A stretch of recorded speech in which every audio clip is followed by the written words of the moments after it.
আসসালামু আলাইকুম সবাইকে। কেমন আছেন সবাই? আশা করি সবাই অনেক ভালো আছেন। আলহামদুলিল্লাহ আমিও অনেক ভালো আছি।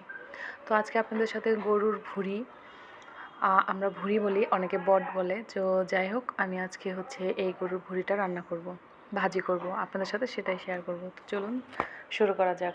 তো দেখুন, প্রথমে আমি হচ্ছে ফ্রাই প্যান দিয়ে তেল দিয়ে নিয়েছি। তাতে পেঁয়াজ কুচি, গোটা ডালচিনি দিয়ে নিয়েছি, আর হলুদ দিব। হলুদ দিয়ে এখন আমি হচ্ছে এটাকে নেড়ে চেড়ে নিব। এখানে গরুর যে ভুঁড়ি, সেটা হচ্ছে আমি আগে থেকে রান্না করে রেখেছি, যার জন্য এখানে আমি এক্সট্রা কোনো গরম মশলা বা কোনো বাটা মশলা এখানে আমি ব্যবহার করব না। আমি ওটাতে সমস্ত কিছু দিয়ে ভালোভাবে কষিয়ে নিয়েছি, যার জন্য এখানে লবণ, হলুদ, পেঁয়াজ আর গোটা ডালচিনি দিয়ে এটাকে আমি ভেজে নিচ্ছি। অতিরিক্ত এটাতেও যদি আমি বেশি মশলা দিই তো তখন আসলে ভাজিটা খেতে একদমই ভালো লাগবে না। তো এখন আমি গরুর ভুঁড়িটা যে ভুনা করে রেখেছি সেটা এখানে দিয়ে নিচ্ছি, দেখুন। তো এটাকে আমি এখন এর সাথে একটু ভেজে নিব, কিছু টাইম এটার সাথে হচ্ছে একটু ভেজে নিব।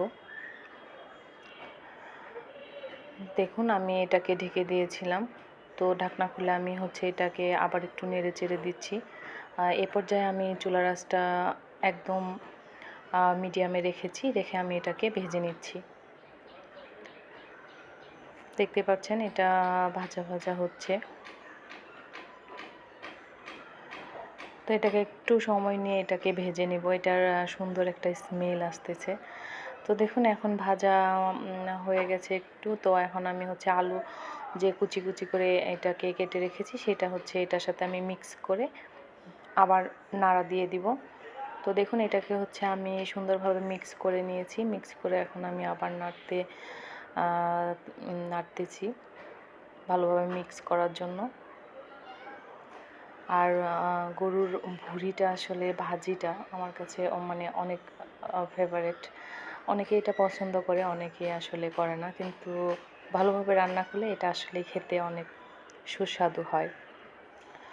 তো দেখুন, আমি হচ্ছে ঢাকনা খুলে আমি এটাকে আবার একটু নেড়ে চেড়ে দিচ্ছি। দেখুন, এখানে কিন্তু আমি হচ্ছে কোনো ঝোল ব্যবহার করব না। এটা হচ্ছে আমি এখানে একদম মিডিয়ামের থেকেও কম আমি রান্না করব। দেখুন, এটা হচ্ছে আমি এখন আবার ঢেকে দিব। ঢেকে দিয়ে আমি আবার রান্না করব। এ পর্যায়ে চুলার আঁচটা একদম লতে রেখে এটা হচ্ছে ভেজে নিয়ে দেখুন, এটাকে হচ্ছে আমি আবার ঢাকনা খুলে আবার নেড়ে চেড়ে দিচ্ছি। নেড়ে চেড়ে দিয়ে এটাকে হচ্ছে আমি আবার একটু ঢাকা দিয়ে দিব। আলুটা যে পর্যন্ত সিদ্ধ না হয় এ পর্যন্ত আমি এটাকে ঢেকে ঢেকে রান্না করব। আর আলুটা যখন সিদ্ধ হয়ে যাবে তখন কিন্তু আর ঢেকে দিতে হবে না। তখন ঢাকনা খুলে একটু সুন্দরভাবে নাড়াচাড়া করে নিলে একটু স্মেলটা সুন্দর আসে। ভাজাটা যত একটু বেশি হবে তত কিন্তু স্মেলটা খুব সুন্দর আসবে, যার জন্য হচ্ছে এটা একটু বেশি ভাজা। আর গরুর ভুঁড়িটা অবশ্যই একটু বেশি ভাজলে আমার কাছে আর কি অনেক সুস্বাদু মনে হয়।